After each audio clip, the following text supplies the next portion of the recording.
বাংলার ইতিহাসে এমন কিছু নারী রয়েছে যাদের ভালোবাসা, ত্যাগ আর বিশ্বস্ততা যুগ যুগ ধরে মানুষের হৃদয়ে বেঁচে আছে। তাদেরই একজন ছিলেন লুৎফুন্নেসা, বাংলার শেষ স্বাধীন নবাব সিরাজউদ্দৌলার প্রিয় পত্নী। 1757 সালের পলাশী যুদ্ধে বিশ্বাসঘাতকতার কারণে নবাব সিরাজউদ্দৌলা পরাজিত হন। এরপরে তিনি পালিয়ে যাওয়ার চেষ্টা করলেও শেষ পর্যন্ত তিনি ধরা পড়েন। কিছুদিনের মধ্যেই তাকে নির্মমভাবে হত্যা করা হয়। সেই মুহূর্ত থেকেই লুৎফুন্নেসার জীবনে নেমে আসে সীমাহীন অন্ধকার।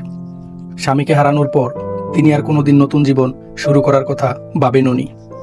ইতিহাসে অনেক উল্লেখ রয়েছে যে মির্জাফরের পুত্র মিরন অনেকবার তাকে বিবাহের প্রস্তাব দিলেও লুৎফুন্নেসা বেগম নাকচ করে দিয়েছিল। তিনি সারা জীবন সিরাজউদ্দৌলার স্মৃতি আঁকড়ে ধরে কাটিয়েছিলেন। প্রতিদিন তিনি নবাবের কবর জিয়ারত করতেন, ফুল দিতেন এবং তার আত্মার শান্তির জন্য দোয়া করতেন। রাজকীয় জীবনের সব ঐশ্বর্য হারিয়েও তিনি ভালোবাসার বিশ্বস্ততার পথ থেকে এক মুহূর্তের জন্য সরে যাননি। পরবর্তীতে বহু বছর তিনি নিভৃতে জীবন কাটান। ক্ষমতা, রাজনীতি কিংবা প্রতিশোধ কোনো কিছুই তাকে আকর্ষণ করেনি।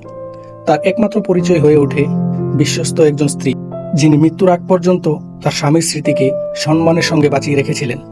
ইতিহাসে লুৎফুন্নেসার মৃত্যু নিয়ে খুব বেশি বিস্তারিত তথ্য পাওয়া যায় না, তবে অধিকাংশ ঐতিহাসিকদের মতে তিনি জীবনের শেষ দিন পর্যন্ত সিরাজউদ্দৌলার স্মৃতির প্রতি অনুগত ছিলেন এবং নীরব সাধারণ জীবনযাপন করেই পৃথিবী থেকে বিদায় নেন।